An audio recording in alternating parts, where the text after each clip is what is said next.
and welcome to the debate. I'm your host, Sana Maqbool, with you at PTV World. In today's show, we will be talking about two important stories. The first is what is going on within India and with regards to Twitter, the kind of blockage that we are seeing of content that is disagreeing largely with the Hindutva ideology and the BJP regime, and also speaking up against the Muslim genocide that is happening within India as well. And this is not limited to the journalists within India, but also international journalists based outside of India whose content is being blocked. We've discussed about this yesterday as well.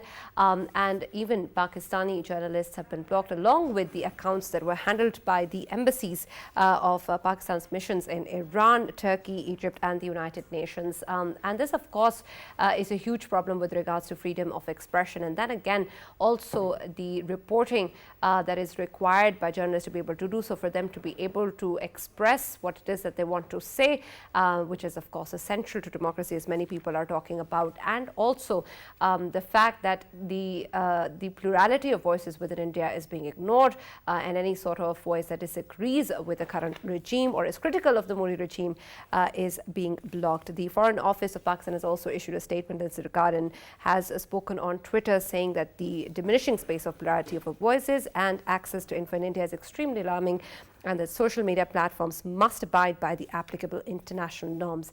It also continues to say, we are urging Twitter to restore immediate access to our accounts and ensure adherence to democratic freedoms of speech and expression. Again, something which perhaps is not really understood by the people in India at the moment. We're going to be also talking about that in detail in the later part of the show as well. And think about what needs to be done with regards to social media platforms and their accountability in this matter. Our second segment of the show is going to take a look at the economic situation of Pakistan, and with particular reference to the IMF bailout program, which of course Pakistan has set its eyes on. We have received the memorandum, which has put some tough prior conditions as well. This, of course, was there previously as well in terms of the agreement and talks that were being held with the IMF. But of course, this puts Pakistan in a tight spot. The increasing electricity tariffs and the decision to increase rupees 50 per litre petroleum levy, and of course then also the ending of the government's role in determining the oil prices, along with a review of its anti-corruption laws, are some of the measures that have been asked by the IMF to be applied before we can actually benefit from this program. So we'll take a look at the end of the show at that as well. For this and more, as always, I've been joined in the studios by Farrukh Pitafi and Faisal, and I've been also joined online for the first segment by Colonel Retired Mr. Shalinder Singh, who's an international and defense strategic analyst. Thank you very much for joining us, Mr. Shalinder Singh. And we've also been joined by Mr. Hamid Khan, who's a senior analyst.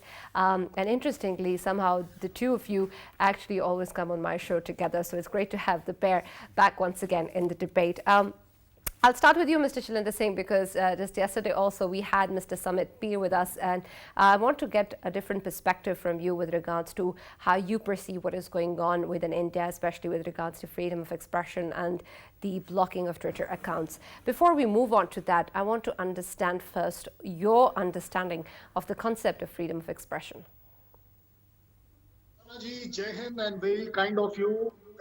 Before even I start, allow me once to compliment PTV as well as conducted by you most of the time, as far as I am concerned.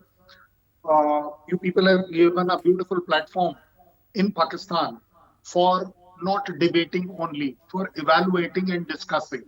Because you know the problem of debating is then I have to prove somebody else wrong. And I'm absolutely amazed that you allow me the discussion the way I want. And luckily, your panelist has always been very kind and courteous, which is good for media. That is much good for even something like what Twitter, which we are going to discuss. Now, thank you, Mr. Singh, and so have you. You've been the same way. Thank you. Now coming to the brass tracks of Twitter. My personal evaluation is that you very beautifully mentioned international standards. If international standards are there, then Twitter allows any government or any country to represent कि आप इस particular चीज को block कर दें, बंद कर दें, temporarily बंद कर दें, partially geo banning जिसको हम बोलते हैं कि geographically the particular area should not see it. If this is allowed, that is why it's happening. So I can only say, just a second. Oh yes, I can. I can only tell you one thing, that since it is allowed, that is why it's happening. Now coming to freedom of expression. Yes, absolutely with you. India has got, luckily, a good track record of freedom of speech. We have been very tolerant for quite some time. There are ups and downs, I'll not deny that. But at the same time, see the beauty of our functioning as a country. Everything is open. You see, we have Right, served a legal Mr. Singh, notice. what you talked about earlier regarding the international standards and that being allowed, I understand your point. But my question would be, do you think that then, if that is the case, it should be revised, and that these international standards perhaps are not protecting the rights of people to be able to express themselves freely? Irrespective whether it is India, Pakistan, or world, any country, any Twitter handle, any Twitter message, any Twitter spread, if any country finds it against itself, should be banned. And that is what the provision is for. Yes, Twitter also doesn't do it just like that. We have to provide that proof to them. We have to take some legal actions on that. Only then it happens. I'll tend to agree that as a bigger country, we can be more responsible. We can be more tolerant, that we allow people to come out with statement, but not statement which will spread hate, which will spread violence. Those are the things. And even if this 80 accounts which are to be banned, sir, would you agree with me when I say that any irresponsible content, if sir, onwards, so it's not an overnight knee-jerk reaction. Yes, sir. Now you can. Yeah, sir. We were talking about the responsible content. What about there are accounts from Pakistan side that are blocked in India, withheld in India, and of course initially there were the individuals, but now there are few diplomats, few diplomatic missions, their accounts, they are withheld, blocked within India. And I just wanted to ask you, you would agree with me when I say that the diplomatic missions throughout the world of any country, they are responsible enough, and journalists, I won't say the very big journalists, but journalists who are conducting themselves with the utmost responsibility, like me myself. I mean, I was the very first one to get withheld and blocked in your country, sir. So don't you think that this is something that India needs to look into? Fair enough, they have their rules, they have IT Act of 2000 and they are implementing it there, but don't you think that they are very harsh when it comes to freedom of expression and freedom of press? We will take it in two parts, as what you brought out very beautifully. Any of your mission, since you are talking about the Pakistan, those 3 missions which have been blocked, tell me one thing, why have we not blocked other missions of your country only? Why only 3? There must be some reason. Let's evaluate it very frankly. I'm not saying that it is right or wrong first. Anything which is expression of any voice to be expressing their views should not be blocked. I'm with you. I'm absolutely with you. But at the same time, why only these 3? Why not 7? Why not 10? Why not 20? Why? Don't jinx it. In those particular places, there was something found wrong. I'll now, come to as you, what you said, as what sir, you said, very quickly, your handle have been actually operative for quite some time. If, I know many people. I know that some Tarar or somebody, he had been doing programs with me. I never. Right, I'll go to Mr. Hamid and we can come back to your question, Faisal. But with Mr. Shalinder Singh, I'll give you a chance, but Mr. Hamid has been very patient since now. When we talk about what has been happening with regards to Twitter, what Mr. Shalinder Singh earlier talked about is, of course, why not all the other handles? And then, of course, there being some sort of a reason or justification for this to actually happen, and that any content which actually incites violence should be blocked. I want to understand all of these statements and try to figure out that the kind of accounts that were blocked, were they in fact inciting violence? What was exactly wrong with the kind of content they were posting? What do you think could possibly be a reason or justification given to block these particular accounts? Because all of this need to make some sense, and it doesn't so far. Yes, Mr. Hamid. Thank you very much, Sana. First of all, I would like to say that I'm very happy from the remarks by Kanan Shalinder about the PTV and your program, and I really second his all remarks. On the other hand, I would just like to say one thing. I have a chance of doing program with Kanan Shalinder on Republic and other channels as well, where we have no seconds for expressing ourselves. I will request him to tell them that this is much better way to have an expression. I enjoy there, but still there is more room. Thank you. Secondly, Mrs. Karan Shininder is right that every country has a right to stop the content which they think is not appropriate for their country. There is no doubt about it. But in India, in Twitter, we are talking about the content which is being stopped or banned is about the illegal oppression of the victims in India. So it is about basic right of expression, and freedom of expression is badly affected here by the Indian government. That is the point which I am trying to make. If it is anything against the national interest of India, yes, they should ban it. I will do the same. But what about for those people who are facing the oppression, illegal oppression? Whether it is a situation with the minorities, whether it is the situation vandalizing their properties and everything, if they post those comments or videos and they target those, because they are illegal acts in India according to the Indian constitution, which gives Muslims or minorities full rights according to their constitution act. I think it's a 220, Article 220 gives the full right. Supreme Court of India gives the full right.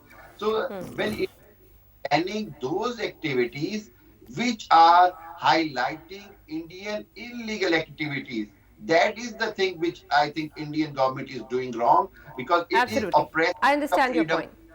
Right, I understand your point. Farrukh, I want to, I'm sure you have your own 2 cents to add as well, but also want to add to that. When we look at the notice that's given by Twitter, they add in that notice saying that we strongly believe in defending and respecting the voices of the people who use Twitter and our platform. Right. Does this statement sort of absolve them of any accountability or any responsibility in terms of the impact that this blockage actually has on people who are suffering or people who are trying to call out or raise their voices against injustice? Right, Sana, this is a very important question. Yesterday, we also tried to actually answer this. Morally, of course, they are liable and they should be ensuring that everybody has their voice protected. But unfortunately, because you cannot actually go to a legal forum to challenge that, that doesn't happen. There is no such international law ensuring freedom of expression. What do you have instead? You have local governments and their, a country's government and their laws. So wherever they have to do business, they have to actually follow the rules. If you have been following Twitter's India journey, you will notice something very interesting. Indian government actually came up with this very restrictive social media law, and then they tried to implement it. Facebook actually literally lied down and started cooperating. Right. But the other platform, Twitter, and this was happening right in the middle of COVID crisis.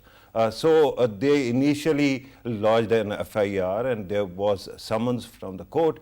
And then interestingly, their mob, as usually does, actually attacked, or they actually raided Twitter's office. Luckily at that time, because of the lockdowns, people were working from home, so that didn't amount to anything. But for a country, for a company like Twitter to lose India's market is a big loss, right? So that's why they have ensured that they start following the laws and rules. Now, going back to what Shalinder Saab was saying, actually, it reminds me of two very important things. One, all democracies have this regressive tendency also. They can relapse. We have seen in America, democracy is going through hell.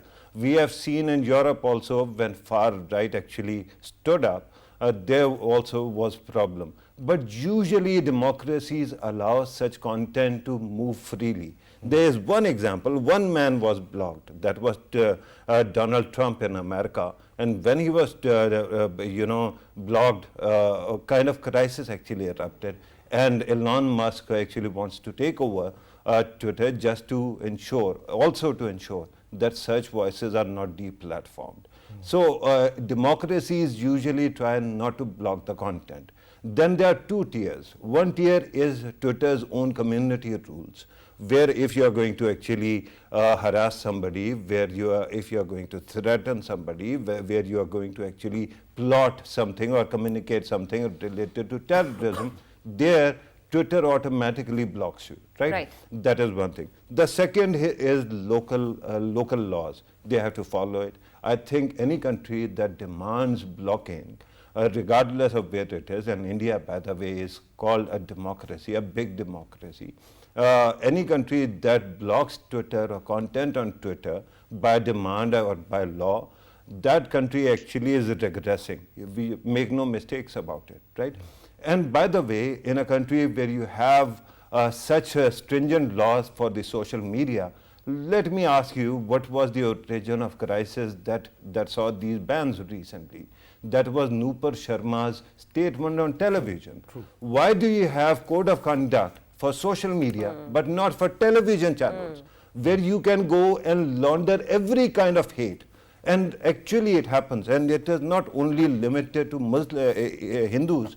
They get one of the outlier Muslim cleric and then Hindu aggressive groups as well, and then they make them fight.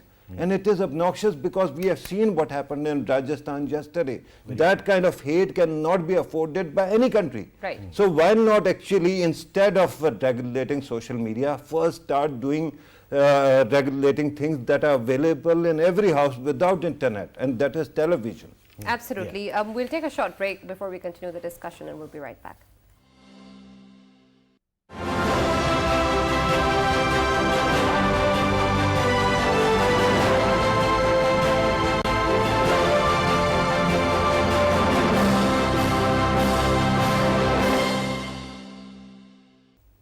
Welcome back to the debate. Before we went on a short break, we were talking about how there needs to be uniformity in what has been going on within India. And if you're talking about hate speech, then that should apply to everybody and people from all religions and faiths and who are belonging to different positions as well. And then, of course, different media platforms as well need to follow the same sort of standards that Indian government wants its people to follow. Faisal, you're, of course, one of the people whose accounts has also been blocked on Twitter, and you can give us a first-hand experience of what that feels like. But I also want to talk about when we say about the things about Nupur Sharma or the fact that there are other statements or hate speeches given in from different leaders within India as well, then why is it that the same kind of action that we see, the legal demand that is being quoted towards Twitter, is not really there when it comes to other forms of hate speech, just because they're coming in from a different perspective? Or is it because it's not considered serious enough for the Indian government? Sana, first of all, let me tell you that India has sort of institutionalized this, matter of conducting, all of these raids on social media accounts, like one of mine, obviously on Twitter. They've done it. But I would literally say that Indian Constitution gives a right to information to all of its citizens. And right to information, when I say, it means that they can have one narrative that is their country narrative, and if there is a narrative that is anti that narrative, then they have every right to go through it as well. And then later on, obviously, they are sane enough to understand what's right and what's wrong.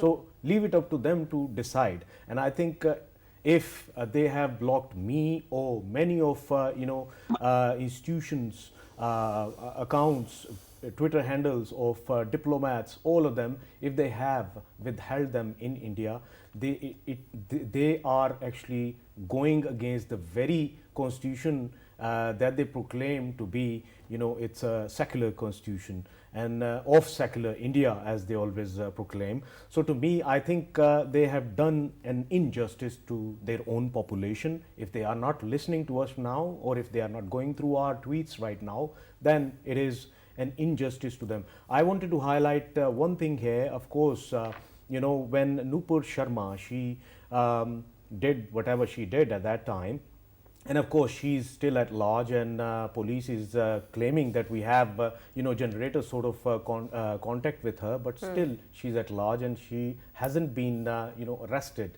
But when it comes to Mohammed Zubair, he was arrested on the basis of a fake account that contacts and registers a case with the police, and police entrapped. goes it. Entrapped. And it was a trap. I just wanted to say here that I condemn whatever has happened in Rajasthan. Rajasthan, it should not be happening like this, and only law has the authority to get somebody to bring about the justice. To me, I think Indian constitution is capable enough to deal with the hate crimes, be it the Rajasthan two individuals who have murdered one of the tailors, or be it Nupur Sharma, who has created all of this fuss.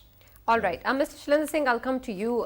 When we talk about all of these issues, of course, it points to the fact that when we hear India being a secular, democratic country, then of course it's important for the plurality of voices to exist, for there to be differences of opinion, for there to be spaces for expression existing for all kinds of people, and especially with regards to journalists actually reporting what's going on the ground. And this is not something that's limited to journalists within India or even Pakistani journalists. It's also in other international journalists that have, of course, also come under all of this pressure as well.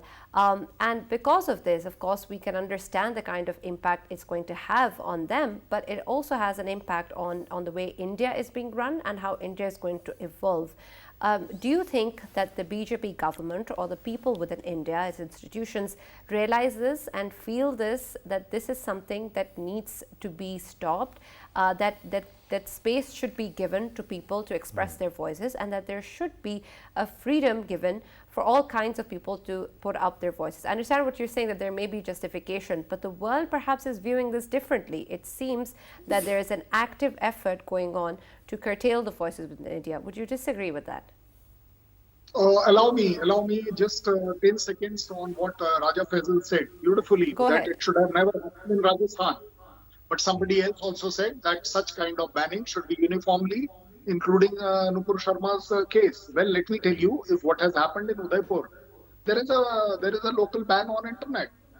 Now, is it pro any particular religious community? I don't think so. It cannot be. Because if Kanhaiya gets killed for whatever reason, the government feels that yes, now it will spread into some kind of problem. That is the biggest problem India-like countries have. We have a vast population. You cannot monitor anybody and everybody. It is not possible. Yes, I'll absolutely agree with Saraji that you are right. It should never happen. But kare kya? Mere paas वो community है, that's the price of democracy I pay, that's the price of kind of religious sentiments which flow around in so many people. It's not possible.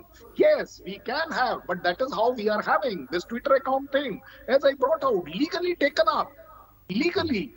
So, if any injustice, like what Raja Faisal was pointing out, if any injustice is felt by him, I'm 100% sure it would have been felt by the people affected in India. They are most welcome to go to courts. They are most welcome to seek justice. But I still agree with a lot of responsibility. Everybody cannot reach there. Everybody cannot reach Supreme Court.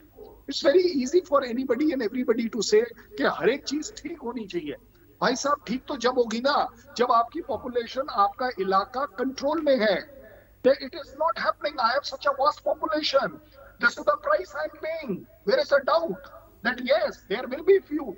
There will be few exist. And to tell me one thing, internet अगर आज उदयपुर में बंद है, now you mean to say, is it band only for the Muslims or the Hindus, or is it because of Hindus? Mr. Shailendra Singh, I just want to clarify one thing. Earlier you said that this actually is possible if the territory or the area is under your control. I want to understand what you mean by that. Is it not? Is it just because India is a vast country? Does this mean that certain areas or people are perhaps not something that the state can be responsible for? Rajasthan is under Congress's control. It is not under BJP. So, yeah. Now coming to this point, we can have a discussion on that. Yes, whether BJP is XYZ or Congress is ABC. Let me tell you, irrespective of all facts and figures, historically we do see each and every government has had a challenge on these lines. That yes, some excesses did take place. It does take place. Why? As I brought out, you tell me, can we dream of it? कि उदयपुर में इस तरह का problem हो जाएगा? Rajasthan, Udaipur. Can we ever start blaming Muslim community of Udaipur now? Oh, it has just happened.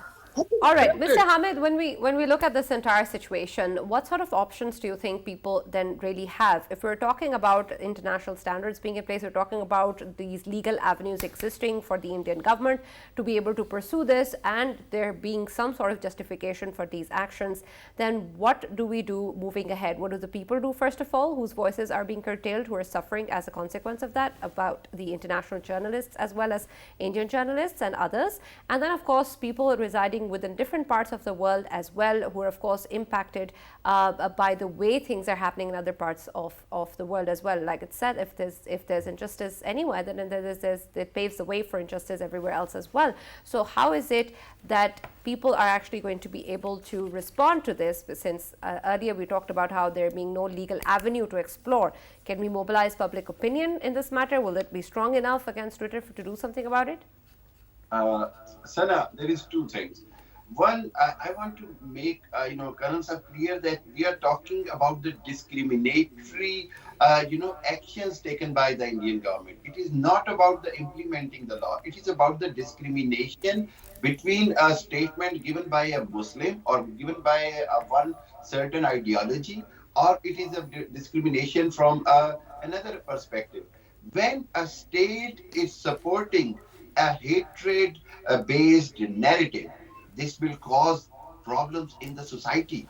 So blaming the population, blaming the majority or the very big population of the country will not be the solution.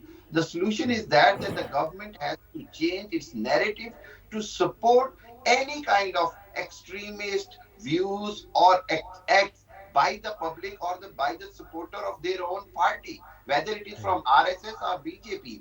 That is the main thing. Secondly, people have left only with two choices. One, yes, to go to the courts, but the people have seen what were the decisions they were getting from the courts, whether it was the hijab decision from the Karnataka court, whether it was the Patiala court decision, whether it was the Delhi High Court decision about Article 370 and others. So the question remains that if they do not get the justice from their courts in India, if they do not, I'm just trying to explain, if they do not get the representation in their cabinet, there is not a single Muslim in current BJP cabinet. Then, lastly, left with Lok Sabha and Rajya Sabha, there is hardly any opposition there. It is like a one-party rule there. Yeah, Hamid, if you allow me. Hamid, if you allow me, I mean, I know that you've done your PhD related to social media and obviously digital media. You have been obviously, going into Indian media a lot, and you are someone who's always hawking upon whatever is going on in India. We remember that Rana Ayub, who's considered as one of the prominent faces from India, and she's a journalist. She faced sexual slurs. She faced rape threats from so many of the Twitter users, and obviously she has been voicing about it as well. Even the international media voiced about it. I just wanted to know from you, did something happen against them people who's been trolling her like that, number one? And number two, can we say that it is a new modus operandi from Indian authorities that when they can't silence somebody's voices like this, they can, the next step is that they can simply withhold their account in India? Yes, That is what's happening. I mean, Raja Faisal Rana Ayub's case is the classical example of oppression of the freedom of voice, and then it is a classic example of using unlawful tactics to stop freedom and to stop freelance journalists. And we have seen in her case that, I mean, even international human rights organization built a case in favor of her, and that again the Indian government was supporting the perpetrators, the people who were threatening her to life, people who were threatening her to rape, people who were threatening her family. So this is the point where I am trying to make, that until and unless the government in power and the state will not condemn and will not take action against these kinds of people who are actually threatened and who are, it's a big risk to their own society. Indian social fabric is badly damaged because of this support by the Indian state to the BJP and RS ideology, whether it is for the they make the killer of Gandhiji, they are making him hero nowadays. So this is the entire ideology which has badly damaged the social fabric of Indian secularism and Indian ideology. This is a point to be worried for Indian themselves. Colonel All Sahib right. and others. All right, Mr. Hamid, I'll take one last question from Mr. Shalinder Singh. Mr. Hamid talks about what India or perhaps the world also needs to be worried about. Are you at all worried about what is going on in India, specifically with regards to the freedom of expression and the kind of action that we are seeing in terms of what is going on in the media and social media platforms? Number one, Mr. Hamid, I would only request you have faith in my judiciary. It is too good.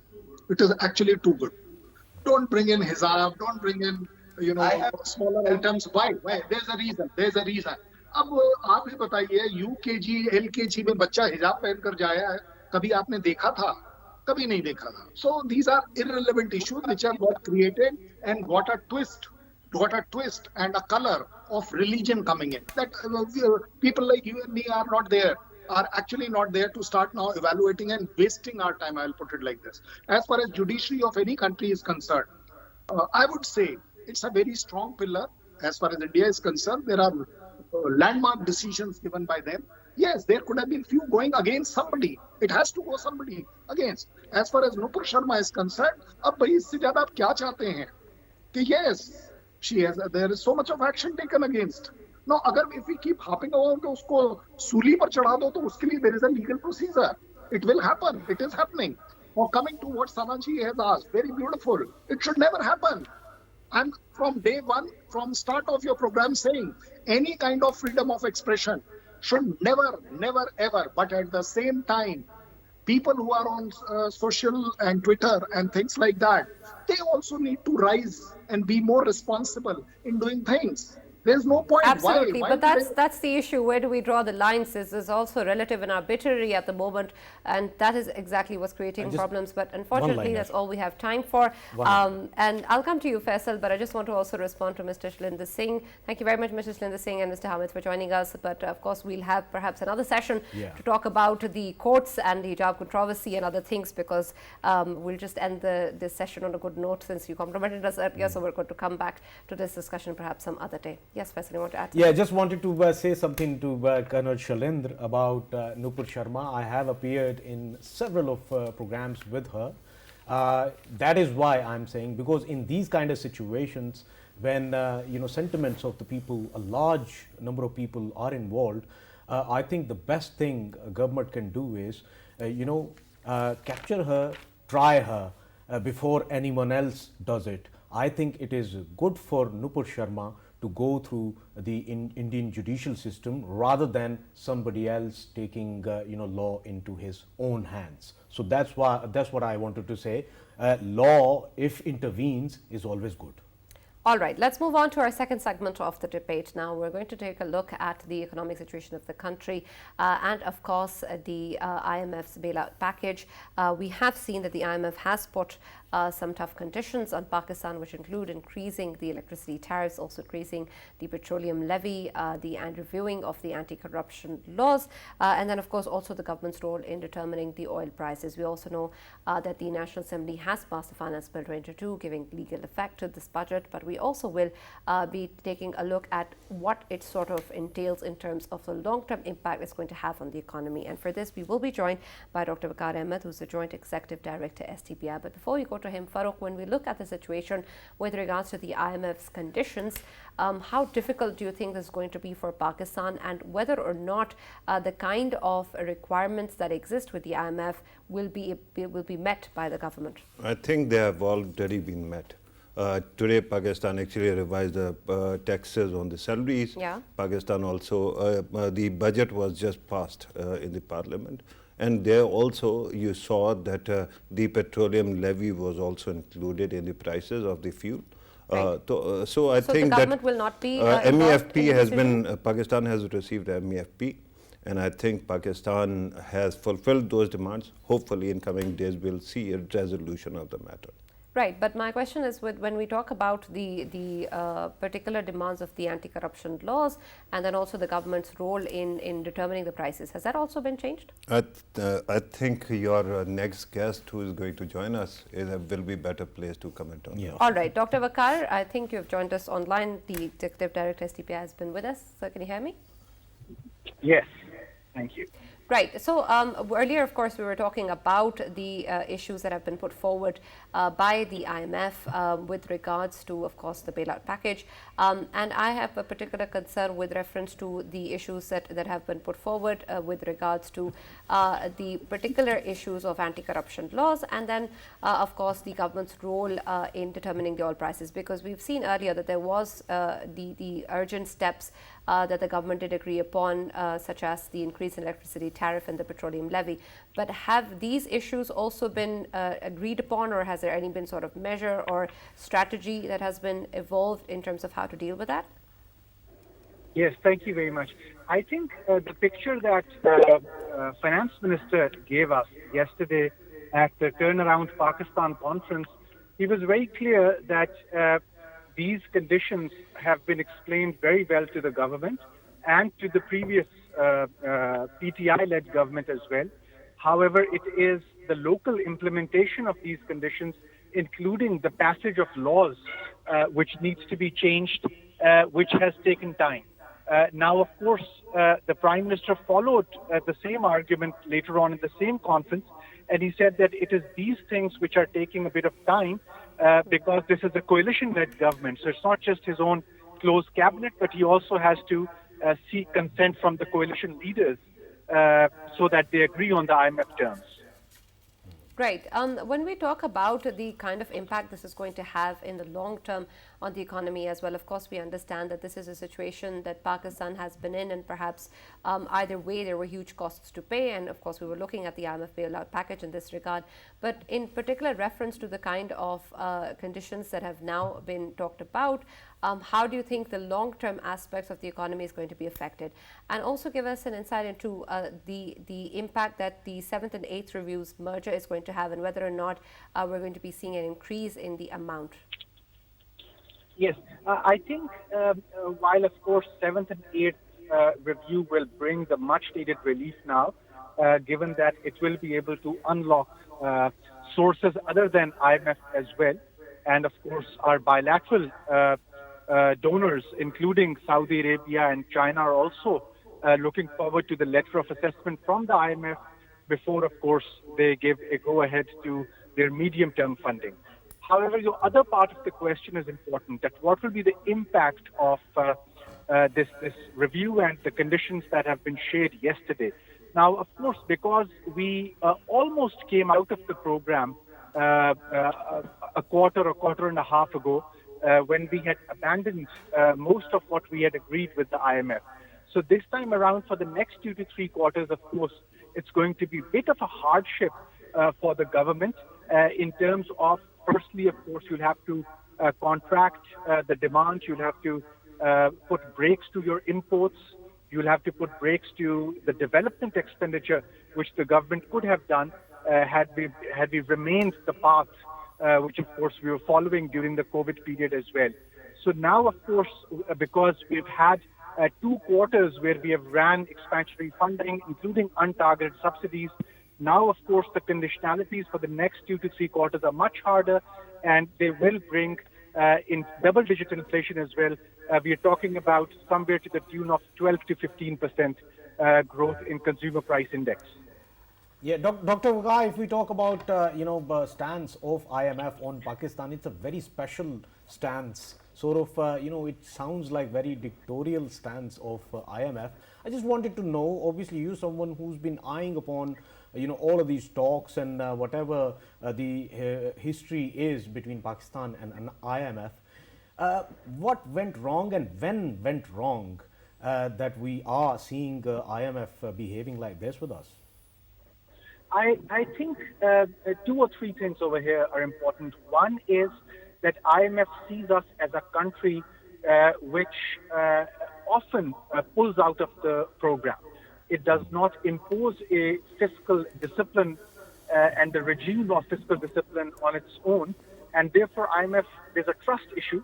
And of course, last time as well, in 2018, you saw that they front-loaded the program, that you complete the prior conditions, then come to us. This is the same treatment which they are forced to do today because of the internal voices that come from the IMF, that there's a likelihood that in the election year, which Pakistan is now entering into, this coalition government even could backtrack. So that is on the back of the mind of the IMF and the executive board that is going to, of course, approve this program. But the second aspect is also important, that this program has coincided with some global conditions which are really special. The commodity super cycle has resulted in global rise in prices, but also shortage of essential commodities as well. So IMF also knows that the payback at this time will be much harder, and Pakistan will need a prolonged tenure of the program to pay back, which is why they are open to extending the program by 2 more years. Right. Dr. Waqa, when we look at the situation, of course, with regards to the political scenario of the country, this is, of course, also a matter of concern for our people and of course, the implication it's going to have on the economic conditions as well. And that, of course, is a matter of concern when we look forward to the evolving future of the economy. Considering the fact that there has been a lot of talk about the Charter of Economy being developed and for there to be consensus or there to be structural reforms that need to take place, all of this depends a lot on political stability. And if we don't get that, do you think that we're just going to be stuck in this vicious cycle and maybe the next time we won't be able to get out of it? Absolutely. And I think that whatever conditions the government now agrees to with regards to, of course, improving the fiscal side, bringing stability to the balance of payment, we should remain that course for a period of 3 to 5 years, no matter which party comes into power. And I've been saying this, that we are very near to whatever shape Charter of Economy is going to take, given that 3 or 4 mainstream parties are involved in giving this year's budget or agreeing on the IMF conditions. So apart from PTI, all other parties have, all of the mainstream parties have signed up on the conditions. So if this is the shape of the fiscal discipline, we should at least stay the course for the next 3 to 5 years and commit to this course. All right. Thank you very much, Dr. Waqa, for joining us and being with us at the debate and, of course, talking to us with regards to the IMF bailout package and, of course, its impact on the economic conditions as well. And we can only hope that we are able to see the kind of changes that are needed in order for us to not run this course again. Thank you very much for watching the debate. We'll see you tomorrow.